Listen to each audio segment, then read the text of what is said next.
सांझ पार्चर को समस्त को स्वागत कर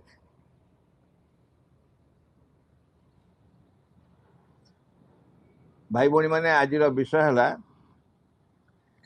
enthusiasm and straight forwardness. Enthusiasm and straight forwardness तार सबुदिन भली मु आगे आभिधानिक अर्थटा कहबी। आभिधानिक अर्थ है उत्साह, आग्रह, उन्मादना इत्यादि एंथुजियाज्म। स्ट्रेट फॉरवर्डनेस है स्पष्टवादी, सरल, अकपट, सचोट अनेक अर्थ दिखाई आपको भाषा किए के व्यवहार करे माँ केमती व्यवहार कर कौ कौ बाणी माँ ए शब्द आसी तार अर्थ कौन कि भाव व्यवहार की आम आलोचना करवा। प्रथम कहले जॉयस एंथुजियाज्म कौन? जॉयस एंथुजियाज्म तो है आगे उत्साह। आम भीतर गोटे अति उत्साह था, गोटे उत्साही था, गोटे निरुत्साही था। निरुत्साहित जो माने से माने गोटे डिप्रेशन जहाँ कहते विषाद था, विषाद था उत्साह आसे बरং तांकर दायित्व हूँ जहाँ भीतर उत्साह थी ताकू निरुत्साहित करवा। जड़े जड़े व्यक्ति थे से मीटिंग भीतर एमती गोटे गोटे पदे शब्द कहे गोटे गोटे कथा कहीदे ये समस्ते बहुत आग्रह उत्साह काम करने बाहर थे, कौन गोटे सिद्धांत ना बाहर थे, समस्त मुहटा गोटे केमती विषादिया हो से माने उत्साह सागे सागे संपर्क था। निरुत्साहित व्यक्ति सब एमती अनेक था, अनेक व्यक्ति बाहर सब बड़े निरुत्साह, डिप्रेशन, एंथुजियाज्म ना किंतु आम तो संगे कि संपर्क नहीं ना, आम आम कथा बुझु। माँ कहले आनंदर उत्साह कौन? जॉयस एंथुजियाज्म, खाली एंथुजियाज्म नो, खाली उत्साह नो, आनंदर सहित उत्साह। एभली उत्साह कौन? से कह the best way of facing life. खाली उत्साह नो आनंदतम गोटे खुशी उत्साह जीवन को सर्वोत्तम भाव बंचवा हूँ उत्साह। The joyous enthusiasm is the best way of facing life. जीवन को सम्मुखीन हवा, आम जीवन को सम्मुखीन हबारे उत्साह नथिले हबनी। जो माने माने प्रकृति जो माने जीवन को उत्साहहीन भाव सम्मुखीन होती से जीवन भोग जीवन को अनुभव करते से जीवन जाक खाली अभियोग कर बचे। जीवन कौन से आनंद ने जीवन असल अनुभव कि से पाइपर अभिमान करेंगे, अभियोग करेंगे, जीवन से सम्मुखीन हबार संभावना ठीक भाव सम्मुखीन हबार सामर्थ्य न थाए। आमे कहीपरू जे समस्त परिवेश परिवार बा घर समान समान नुह। समान कहीं हो आमे समस्त तो समान नुह, आम घर परिवेश कहीं समान हम किंतु मनोभाव तो समान हो पार। आम जीवन को सम्मुखीन हवापाई मु जो मनोभाव रखी आउ जन तो से मनोभाव रखिपर। मनोभाव रखापी तो अनेक कारण नुहति, परिवेश कारण नुह, परिस्थिति कारण नुह, मो मनोभाव पाई। मनोभाव कौन? मनोभाव होची जहाँ हेले मु सम्मुखीन हेबी, जहाँ हेले मध्य मु सम्मुखीन हेबी। परिवेश जेमती हो, परिस्थिति जेमती हो, मो जीवन को मु सम्मुखीन हेबी निश्चय। जीवन को सम्मुखीन न हवा माने बा सम्मुखीन न हवा पई भीतर उत्साह न आसिया माने आमे भयालु, दुर्बल, भीरु यही श्रेणी लोक सब आम हो। जीवन को सम्मुखीन हवा कौन तो गोटे जीवन में आसो, कौन तो गोटे आसो जीवन में तब सम्मुखीन हवा। से सम्मुखीन हाँपाई सर्वोत्तम उपाय कौन? जीवन को सम्मुखीन हाँपाई सर्वोत्तम उपाय कौन ना गोटे जॉयस एंथुजियाज्म बा आनंदपूर्ण उत्साह। खाली उत्साह ना, आनंदपूर्ण उत्साह। जिते जनक भितर उत्साह थाए एवं खाली उत्साह न थाए, उत्साह आनंद भरपूर ही थाए, तब कौन सी परिस्थिति कष्टकर हुए।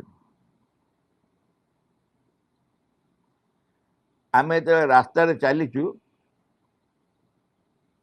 धरा जाऊ रास्ताटा टे अनुकूल रास्ताटे नुह, प्रतिकूल रास्ता, खाल खमा कंटा झंटा पहाड़ पथर ये सब पड़ी रास्ता जाक। जिते बड़े आम स्वाभाविक भाव यही उत्साह न थी चलुथु केम चलुथु केम चलुथु उत्साह ना आम चलुछु।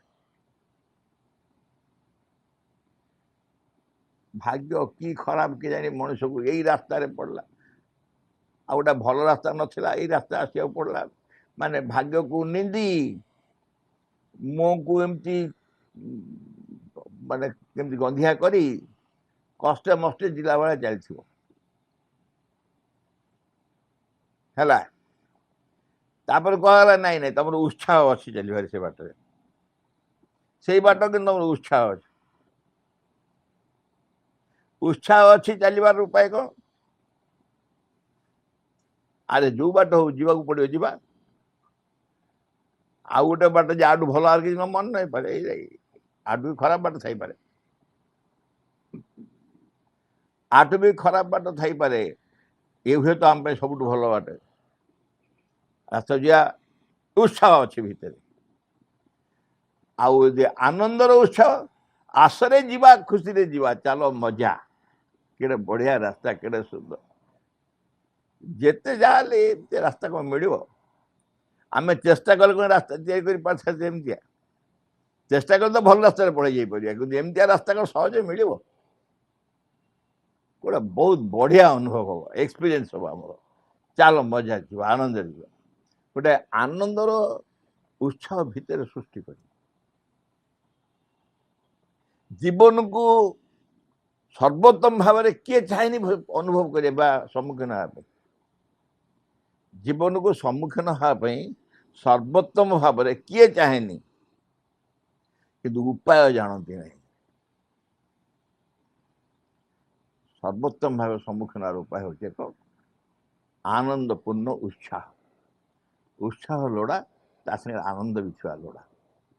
ताले जीवन को जिते कष्टकर लगे कष्ट लगे, जिते कष्टकर थी कष्ट लगे।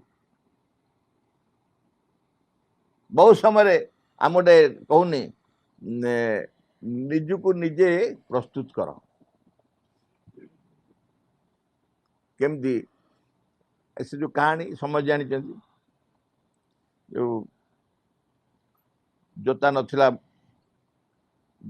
खरार चलता कौन है बड़ कष्ट चली प्रभु को कही कही जाऊँ प्रभु समस्त जोता अच्छी मोर हड़े जोता नहीं ये खरार केते कष्ट चलती देखला सियाड़ जड़े आस तार गोड़ नहीं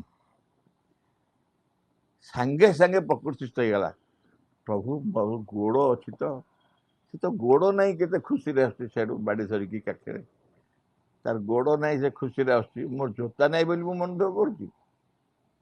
ଏଇଟା ହେଉଛି କ'ଣ ଅଟୋ ସଜେସନ୍ସ, ନିଜକୁ ନିଜେ ବୁଝେଇବା ଯେ ଆମେ ପ୍ରଭୁ ଯେମିତି ଆମକୁ ରଖିଛନ୍ତି ସର୍ବୋତ୍ତମ ଭାବେ ରଖିଛନ୍ତି। ପ୍ରଭୁ ଆମକୁ ଯେମିତି ରଖିଛନ୍ତି ଆଠାରୁ ଆଉ ଭଲ ଭାବରେ ଆମେ ରହିପାରିବାନି।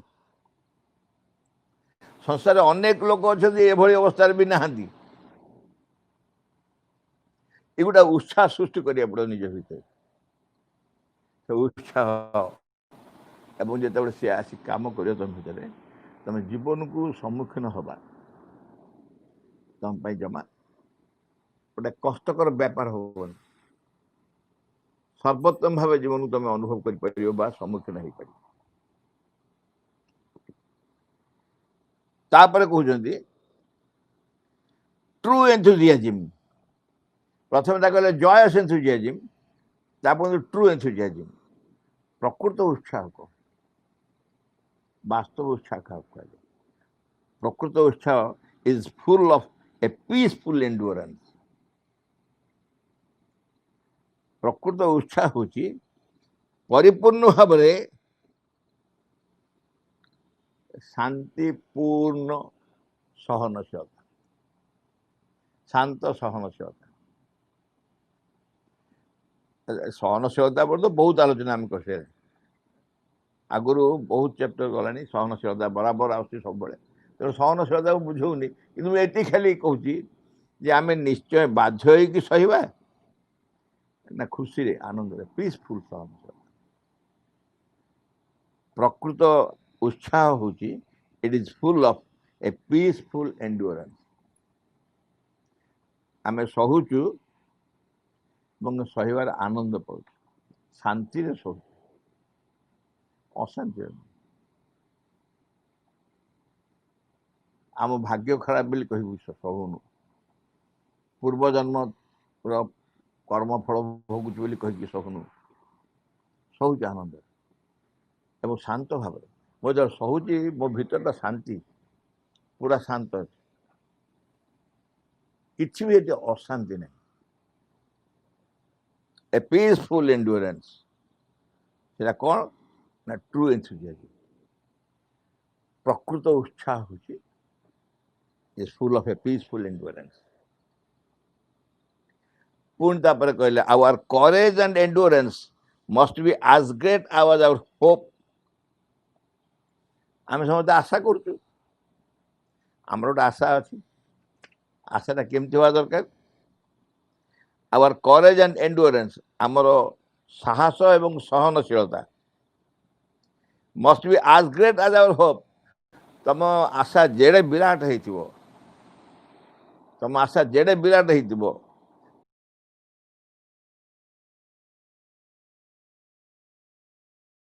ସାହସ ଏବଂ ସହନଶୀଳତା, ସହିବାଟା ଏବଂ ସାହସ ଉଭୟ ସେତିକି ଗ୍ରେଟ୍ ହେବା ଦରକାର। ତମ ହୋପ୍ ଯେତେ ବିରାଟ ହେଇଥିବ, ତମେ ଆଶା କରୁଥିବ ଯେତେ ବିରାଟ। ଆମେ କ'ଣ ଆଶା କରୁ? ଗ୍ରେଟ୍। ଆମେ ଯେଉଁ ମଣିଷମାନେ ମାଙ୍କ ପାଖକୁ ଆସିଛୁ, ଆମର ଆଶା ଗ୍ରେଟ୍ କ'ଣ କି? ଆମେ ଏମ୍ଏଲ୍ଏ ମନ୍ତ୍ରୀ ହେବା ପାଇଁ ଆଶା କରୁଛୁ? ସମସ୍ତେ IAS IPS ଡାଇରେକ୍ଟର, ଡାକ୍ତର, ଇଞ୍ଜିନିୟର ହେବା ପାଇଁ ଆଶା କରୁଛୁ? ଆମେ ଆମର ଗ୍ରେଟେଷ୍ଟ ହୋପ୍ ହେଉଛି ମା ଆମେ ତୁମର ସନ୍ତାନ ହବୁ। ଜଣେ କିଏ କହିଦେବ ଆପଣ ଆମେ ସନ୍ତାନ ହେଇନୁ କି? ଆରେ ହେଇଛୁ କ'ଣ? ପାଟିରେ ଆମେ କହୁଛୁ ହେଇଛୁ ବୋଲି, ପାଟିରେ କହୁଛୁ ମାଙ୍କ ସନ୍ତାନ ବୋଲି। ମାଙ୍କ ସନ୍ତାନ ଅନୁଭବ ଆସିବ ଭିତରେ, ମାଙ୍କ କୋଳରେ ଥିଲା ଭଳିଆ ଲାଗିବ, ଆନନ୍ଦରେ, ଖୁସିରେ, ଶାନ୍ତିରେ, ପୁରା ନିଧଡ଼, ସମ୍ପୂର୍ଣ୍ଣ ସୁରକ୍ଷିତ ଏଇ ମାଙ୍କ କୋଳରେ ଯେମିତି ଅଛି। ଆଠୁ ଆଉ ଗ୍ରେଟ୍ ହୋପ୍ ଆମର କ'ଣ ଅଛି? ଆଠୁ ବଡ଼ ହୋପ୍ ଆମର କ'ଣ ଅଛି? ଯଦି ମାଙ୍କ ପାଖରେ ଆମେ ଆଶ୍ରିତ ବୋଲି, ସମର୍ପିତ ବୋଲି ଅନୁଭବ କରିପାରୁଛୁ,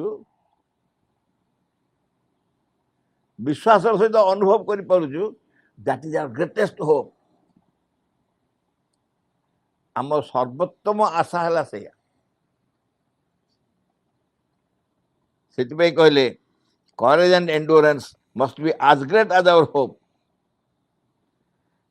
ତାପରେ ପୁଣି କହୁଛନ୍ତି and our hope has no limits. ଆମେ କହିଲୁ ଆମର ହୋପ୍ କ'ଣ କି? ଆମେ ଏଇଆ ତ ହୋପ୍ ମାଗର ସେ ହୋପ୍ର କୌଣସି ସୀମା ନାହିଁ, ଦେୟାର ନୋ ଲିମିଟ୍। ଅର୍ଥାତ୍ ମାଙ୍କ ସନ୍ତାନ ହେବା, ଚୈତ୍ର ପୁରୁଷକୁ ଆବିଷ୍କାର କରିବା, ରୂପାନ୍ତର ହେବା, ଅତିମାନବ ଜାତି ଆସିବେ ପୃଥିବୀରେ, ଆମେ ସେଥିରେ ଅଂଶଗ୍ରହଣ କରିବା, ଏଇଗୁଡ଼ାକ ଆମ ନୋ ଲିମିଟ୍। ଆମେ ଏଇ ହୋପ୍ କଥା କହୁଛୁ।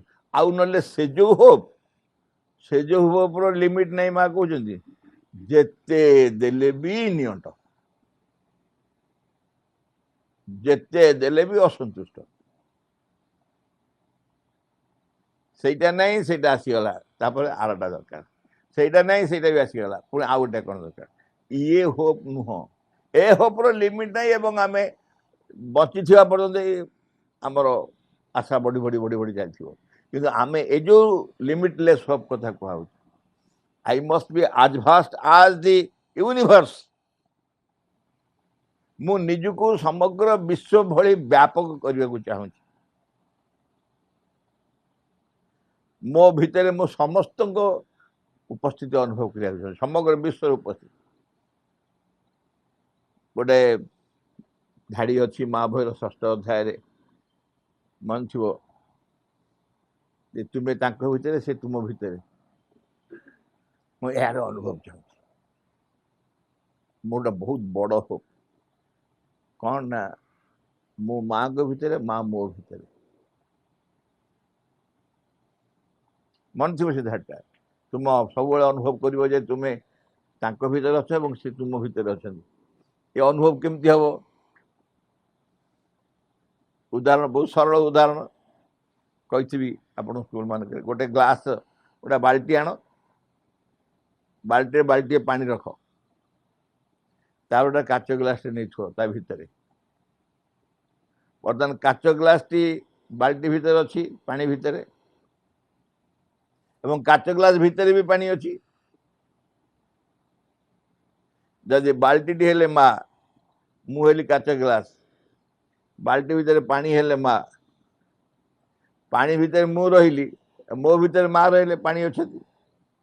ଏଇ ଅନୁଭବ ଆସିବା ଦରକାର, ସେ ମୋ ଭିତରେ, ମୁଁ ତାଙ୍କ ଭିତରେ, ସେ ମୋ ଭିତରେ, ମୁଁ ତାଙ୍କ ଭିତରେ। ଯେତେ ଯେତେ ଯେତେ ହୋପ୍ କୁହ, ମା କହିଲେ ଦେୟାର ଇଜ୍ ନୋ ଲିମିଟ୍। ତେଣୁ ତମର ଆଶାର ଯଦି କୌଣସି ସୀମା ନାହିଁ, ଆଶା କରି କରି କରି ଆମେ ଚାଲିଥିବା, ସେ ଡିଭାଇନ୍ ଭର୍ଚ୍ୟୁ ବୋଲି ମା କହିଛନ୍ତି। ହ୍ୱାଇଟ୍ ରୋଜେସ୍ ସେ କହିଛନ୍ତି, ହୋପ୍ ଇଜ୍ ଏ ଡିଭାଇନ୍ ଭର୍ଚ୍ୟୁ, ଏଟା ଦିବ୍ୟ ଗୁଣ। ଆମେ ଜୀବନରେ ମାଙ୍କୁ ପାଇବା, ମାଙ୍କୁ ଅନୁଭବ କରିବା, ହୃଦୟ ଭିତରେ ମାଙ୍କୁ ବୁଝି ଭେଟି ପାରିବା ବା ଦେଖିପାରିବା ବା ଅନୁଭବ କରିପାରିବା, ଚୈତ୍ର ପୁରୁଷ ଆବିଷ୍କାର କରିପାରିବା, ଆତ୍ମାକୁ ଆବିଷ୍କାର କରିପାରିବା, ରୂପାନ୍ତର ପାଇଁ ଆମ ପାଇଁ ପଥ ପରିଷ୍କାର ହେଇଯିବ। ଆମେ ଆସ୍ତେ ଆସ୍ତେ ଧୀରେ ଧୀରେ ଏମିତି ମନେ ମନେ ଯାହା ଭାବୁଥା there is no limit to your hope. Our hope has no limit. କ'ଣ ହେଇପାରିବ ଆଶା କରିପାରିବା। ତେଣୁ ସେଥିପାଇଁ ଦରକାର our courage and endurance must be as great. ଆମର ଯେଉଁ ସାହସ ଏବଂ ସହନଶୀଳତା କାହିଁକି କୁହାହେଉଛି ନା, ତାର କାରଣ ହେଉଛି ମଝିରେ ମଝିରେ ଏପରି ଅବସ୍ଥା ଆସିପାରେ, ତମେ ଯଦି ସହନଶୀଳ ହେଇନଥିବ, ତମେ ଆଶା ହରେଇଦେବ। ନାଇଁ ହବନି ରେ, ନାଇଁ ଏ ଜନ୍ମରେ ହବନି, ଆମେ ଯାହା ହେଲା ହେଲା, ଆଉ ବିଶେଷ କିଛି ହବନି। ସହନଶୀଳ ହେଇଥିଲେ ଅଲବତ୍ ହବ, ନିଶ୍ଚୟ ହବ। ଶେଷ ଯାକେ ଚାଲିଥିବ, ଲାଗିଥିବ, ଯେ ପର୍ଯ୍ୟନ୍ତ ପ୍ରାପ୍ତି ନ ହେଇଛି ସେ ପର୍ଯ୍ୟନ୍ତ। ତାପରେ କହିଲେ ଷ୍ଟ୍ରେଟ୍ ଫରୱାର୍ଡନେସ୍। ମୁଁ କ'ଣ କହିଥିଲି? ସ୍ପଷ୍ଟବାଦୀ, ସରଳ ବି କୁହାଉଛି, ସରଳ, ଅକପଟ, ସ୍ପଷ୍ଟବାଦୀ। କହନ୍ତି ଷ୍ଟ୍ରେଟ୍ ଫରୱାର୍ଡନେସ୍ shows itself as it is without compromising. ସ୍ପଷ୍ଟବାଦିତା ଯୋଉଟା ଅନେକ ଏଥିପାଇଁ ବୃଥା ଅହଙ୍କାର କରନ୍ତି। ମୁଁ ବାବା ଷ୍ଟ୍ରେଟ୍ ଫରୱାର୍ଡ, ମୋ ଏସବୁ ଦିଲଗିଲ ନାହିଁ। ୟାକୁ ଷ୍ଟ୍ରେଟ୍ ଫରୱାର୍ଡନେସ୍ ଏ ନୁହଁ। ଷ୍ଟ୍ରେଟ୍ ଫରୱାର୍ଡନେସ୍ ହେଉଛି ନିଜେ ଜାଣିଛନ୍ତି, ତାଙ୍କର ବିନମ୍ରତା ରହିବ। ଷ୍ଟ୍ରେଟ୍ ଫରୱାର୍ଡ ବୋଲି ନୁହଁ ଗୋଟେ ଅତ୍ୟନ୍ତ କଟୁ ଆଚରଣ କରିବେ, ସେମିତି ନାହିଁ। ଷ୍ଟ୍ରେଟ୍ ଫରୱାର୍ଡ ଯିଏ ସ୍ପଷ୍ଟବାଦୀ ହେବେ, କୌଣସି ସତ୍ୟ ସହିତ ବା ଯେଉଁ ଘଟଣା ସହିତ କମ୍ପ୍ରମାଇଜ୍ ସନ୍ଧି କରିବେନି। ଏଥର ମାନିଯା, ଏଇଟା ତ ହେଇନାହିଁ, ମାନିଯାଅ। ଆରଥର ଦେଖିବା, ମାନିଯାଅ ତୁମେ ହେଇନାହିଁ ବୋଲି କୁହ। ଆগে ଆମେ ହେଇନାହିଁ ବୋଲି ସ୍ୱୀକାର କରିବା, ତାପରେ ଯାହା ହେଇଛି ସେତିକି କହିବା। ଯେଉଁମାନେ ସ୍ପଷ୍ଟବାଦୀ ସେମାନେ କାହାରିକି ଡରନ୍ତି, କାହାରିକି ଡରନ୍ତି, ତାଙ୍କ ଭିତରେ କୌଣସି ପ୍ରକାର ଭୟ ନଥାଏ। ଏବଂ ସେମାନେ ଯେହେତୁ ମିଥ୍ୟା ସହିତ ବା ଆଉ କାହା ସହିତ ସନ୍ଧି କରିବାକୁ ପସନ୍ଦ କରନ୍ତି, କରନ୍ତି ତ ନାହିଁ, ଆଉ ତାଙ୍କ ନେଚରରେ ନାହିଁ, ପ୍ରକୃତିରେ ନାହିଁ ସନ୍ଧି କରିବା। नो कम्प्रोमाइजिंग, ସେଥିପାଇଁ କହିଲେ ୱିଦାଉଟ୍ କମ୍ପ୍ରୋମାଇଜିଂ। ସ୍ପଷ୍ଟବାଦୀ ଯେ ନିଜକୁ ଏଇଭଳି ଦେଖାଏ, ଆଜ୍ ଇଟ୍ ଇଜ୍, ସେ ଯାହା ସେଇଆ। ମାନେ ଗୋଟେ ହ୍ୟୁମର ଉଦାହରଣ ଦିଅ। ମୁଁ ଧର କୌଣସି କାରଣରୁ ଝାଳ ଗନ୍ଧ ହେଉଛି ବାହାରକୁ ଆସିଲା ବେଳକୁ, ବାହାରକୁ ଯାଇଥିଲି, ସେ ଆସ ମୋ ଦେହଟା ଝାଳ ଗନ୍ଧ ହେଉଛି। ମିଟିଂରେ ବସିବାକୁ ପଡ଼ିବ ବନ୍ଧୁମାନଙ୍କ ଭିତରେ, ଚେଞ୍ଜ କରିବାକୁ ଉପାୟ ନାହିଁ, ମୁଁ ସେଣ୍ଟ ପକେଇ ଦେଇ ଚାଲି ଯାଇଥିଲି। ଇଏ କ'ଣ ହେଲା? କାହିଁକିନା ସେଠି ବସିଲେ ସମସ୍ତେ ଗନ୍ଧେଇଲା ଗନ୍ଧେଇଲା ଗନ୍ଧେଇଲା ଗନ୍ଧେଇଲା ଗନ୍ଧେଇଲା କହିବେ। ମୁଁ କ'ଣ କଲି ନା ସେ ଗନ୍ଧ ସହିତ କମ୍ପ୍ରମାଇଜ କଲି, ସେଣ୍ଟ ପକେଇ ଚାଲି ଯାଇଛି। ଭିତରକୁ ଗଲି, ଥୋଡ଼ା ସେଣ୍ଟ ଢାଳି ଆସିଲି। ଓଲଟାଟା କହିବେ ସମସ୍ତେ, ଇସ୍ କି ବାସ୍ନା ହେଉଛି ତୁ। ଦେଖିଲା ବେଳକୁ ଅସଲରେ ମୁଁ ବାସ୍ନା ନୁହଁ, ମୋ ଦେହ ଗନ୍ଧ ହେଉଥିଲା। ଇଏ ହେଉଛି କମ୍ପ୍ରମାଇଜିଂ। ଆମେ ଯାହା ନୁହଁ ତାହା ପ୍ରମାଣ କରିବାକୁ ଚେଷ୍ଟା କରିବା ହେଉଛି ସତ୍ୟ ସହିତ ସନ୍ଧି। ସେମିତି ସେ କରିବ, ସେମିତି ଷ୍ଟ୍ରେଟ୍ ଫରୱାର୍ଡ ଯେ କେବେ ଏମିତି କରିବ। ତାପରେ ଆଉ ଗୋଟେ କଥା କହିଲେ ଟ୍ରାନ୍ସପରେନ୍ସି। ଟ୍ରାନ୍ସପରେନ୍ସି ହେଉଛି ସ୍ୱଚ୍ଛତା। ସ୍ୱଚ୍ଛତା, ତମେ ସ୍ୱଚ୍ଛ ମାନେ ଯେମିତି କାଚକୁ ସ୍ୱଚ୍ଛ କୁହାଯାଏ, ତା ଭିତରେ କିଛି ବି ଲୁଚି ନଥାଏ। କାଚ ଏପଟେ ତମେ ଯାହା ଦେଖିବ, ଆରପଟେ ତମେ ଯାହା କାଚ ରଖିଦେଲେ ଏପଟେ ଯାହା ସମାନ ଦେଖାଯିବ, ସେପଟେ ଦେଖିଲେ ଏପଟେ ତା, ଏପଟେ ସେପଟେ ତା, ସମ୍ପୂର୍ଣ୍ଣ ସ୍ୱଚ୍ଛତା। Transparency can come only as a result of perfect sincerity. ସବୁ ଏଇ ଏନ୍ଥୁଜିଆଜିମ୍ ଆଉ ଷ୍ଟ୍ରେଟ୍ ଫରୱାର୍ଡନେସ୍ ଭିତର ଶବ୍ଦ ସବୁ। ସ୍ୱଚ୍ଛତା କ'ଣ? ସ୍ୱଚ୍ଛତା କେବଳ ଆସିବ ଯଦି ପୂର୍ଣ୍ଣ ଆନ୍ତରିକତା ଥିବ। ତମେ ସମ୍ପୂର୍ଣ୍ଣ ସ୍ୱଚ୍ଛ ନିଜକୁ ପ୍ରକାଶ କରିବାକୁ ଚାହିଁବ, ସମ୍ପୂର୍ଣ୍ଣ ସ୍ୱଚ୍ଛ ମାନେ ତମ ଭିତରେ କିଛି ବି ମଇଳା ନାହିଁ, ସମ୍ପୂର୍ଣ୍ଣ ସ୍ପଷ୍ଟ, ଅତି କ୍ଲିଅର ଏକଦମ। ମୁଁ ନିଜକୁ ସ୍ୱଚ୍ଛ ବୋଲି କହିବାକୁ ଚାହୁଁଛି। ଯଦି ସ୍ୱଚ୍ଛ ବୋଲି କହିବାକୁ ଚାହୁଁଛ, ତାହେଲେ ତମର ହେବା ଦରକାର ପୂର୍ଣ୍ଣ ଆନ୍ତରିକତା, ସମ୍ପୂର୍ଣ୍ଣ ଆନ୍ତରିକତା ହେବା ଦରକାର ତମର। ତାପରେ ଇଣ୍ଟିଗ୍ରାଲ ଟ୍ରାନ୍ସପରେନ୍ସି, ପୂର୍ଣ୍ଣ ବା ପୂର୍ଣ୍ଣାଙ୍ଗ ସ୍ୱଚ୍ଛତା। ପୂର୍ଣ୍ଣାଙ୍ଗ ସ୍ୱଚ୍ଛତା କ'ଣ? ସ୍ୱଚ୍ଛତା ତ ଆମେ ଜାଣିଲୁ, ସ୍ୱଚ୍ଛତା ହେଉଛି କିଛି ମଇଳା ନାହିଁ ମଝିରେ, ଏପଟ ସେପଟ ସବୁ ସମାନ, ସ୍ୱଚ୍ଛତା। ଇଣ୍ଟିଗ୍ରାଲ ଟ୍ରାନ୍ସପରେନ୍ସି ହେଉଛି ପୂର୍ଣ୍ଣାଙ୍ଗ ସ୍ୱଚ୍ଛତା କୁହାଯାଉଛି। It is the result of perfect good will, ସମ୍ପୂର୍ଣ୍ଣ ଶୁଭେଚ୍ଛା, ଶୁଭେଚ୍ଛା, good will and sincerity. Result of perfect goodwill and sincerity. ତମ ଭିତରେ ଯଦି ଶୁଭେଚ୍ଛା ଅଛି, ସମସ୍ତଙ୍କ ପ୍ରତି ଶୁଭେଚ୍ଛା ଅଛି ଏବଂ ଆନ୍ତରିକତା ଅଛି, ତାହେଲେ ତୁମେ ପୂର୍ଣ୍ଣାଙ୍ଗ ସ୍ୱଚ୍ଛତାର ଅଧିକାରୀ ହେଇପାରିବ। ସମସ୍ତଙ୍କ ପ୍ରତି ଶୁଭେଚ୍ଛା, समस्त शुभेच्छा बुझा तो किसी असुविधा नहीं शत्रु भी शुभेच्छा तुमको जो हैरान कर सी भी खुशी रहो आम जो माँ को भगवान को प्रार्थना कर साधु मैंने सर्वे भवन्तु सुखिन कौन कहते समस्ते सुखी रहतु से कौन सर्वे भवन्तु सुखिन एक्सेप्ट जो मैंने मत हैरान कर कहूँ जो मैंने मत सब हैरान कर छड़ा समस्त सुख रहतु मनुष्य मैंने कहीं प्रार्थना करते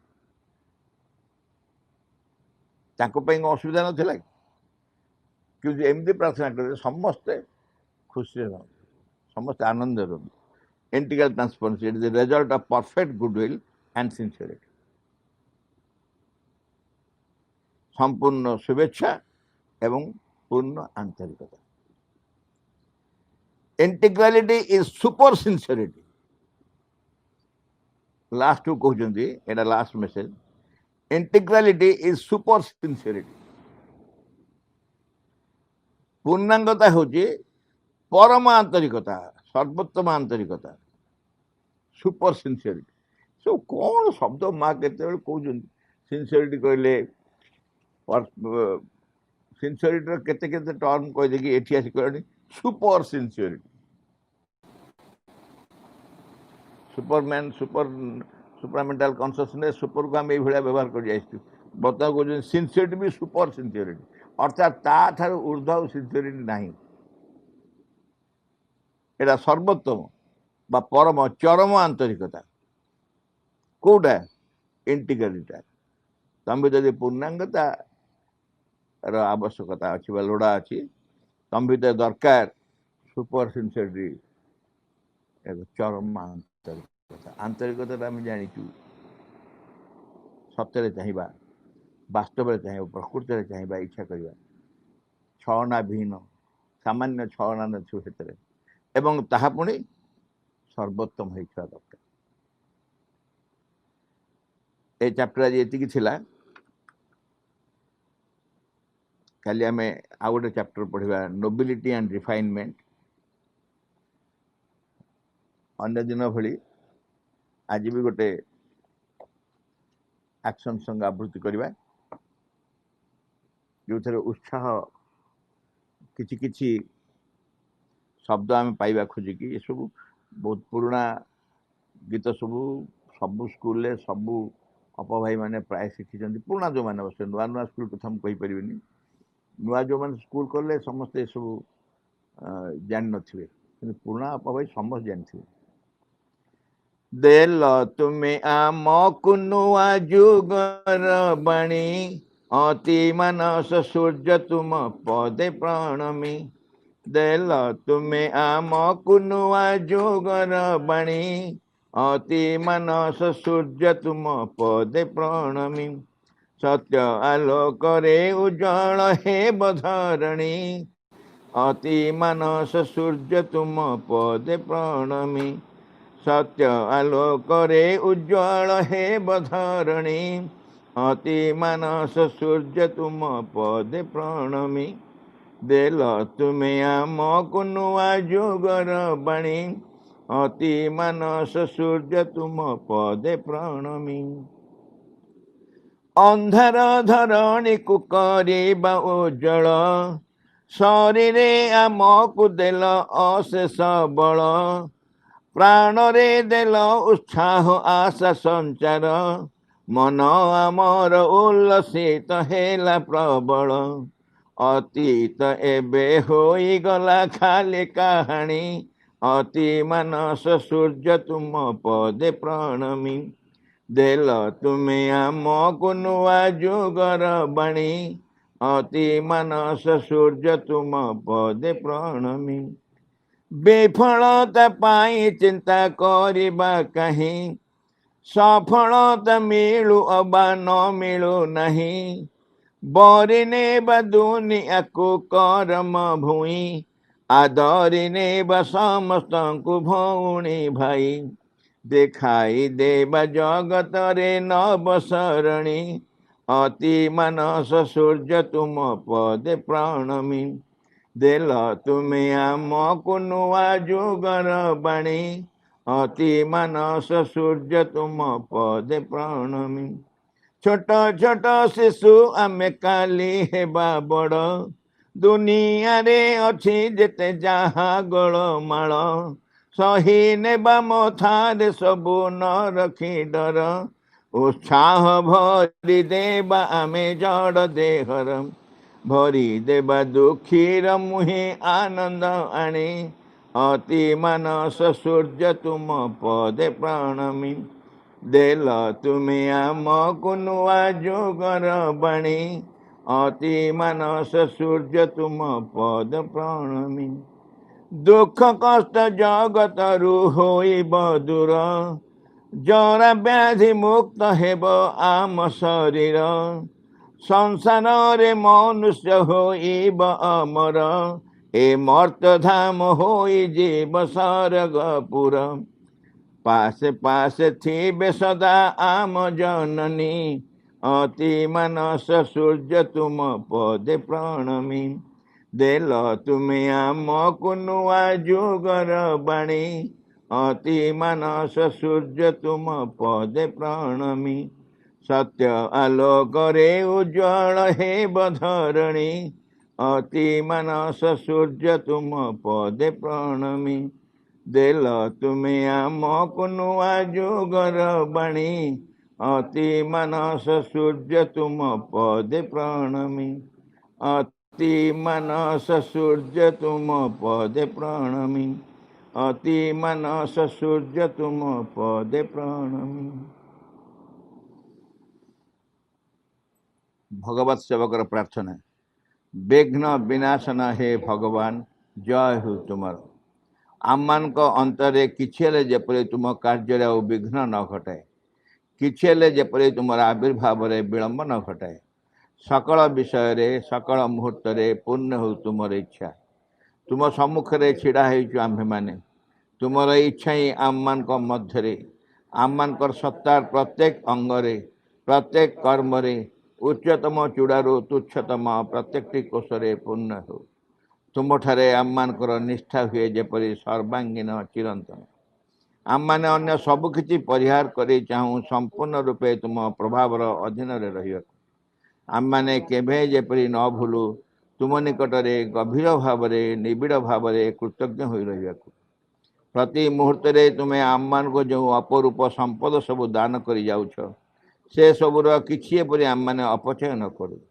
ଆମମାନଙ୍କର ପ୍ରତ୍ୟେକ ଅଙ୍ଗ ଯେପରି ତୁମ କାର୍ଯ୍ୟରେ ସହଚର ହୁଏ, ସେ ସବୁ ଯେପରି ପ୍ରସ୍ତୁତ ହୋଇ ଉଠନ୍ତି ତୁମର ସିଦ୍ଧି ସକାଶେ। ପରମ ସିଦ୍ଧିକର୍ତ୍ତା ହେ ଭଗବାନ, ଜୟ ହେଉ ତୁମର। ତୁମର ବିଜୟରେ ଦିଅ ଆମମାନଙ୍କର ଜ୍ୱଳନ୍ତ ସକ୍ରିୟ ଚରମ ଅଟଳ ବିଶ୍ୱାସ। English prayer. In the name of the mother, for the sake of the mother, by the power of the mother, with the strength of the mother, to all adverse, harmful being or force, I order to quit this place at once and forever.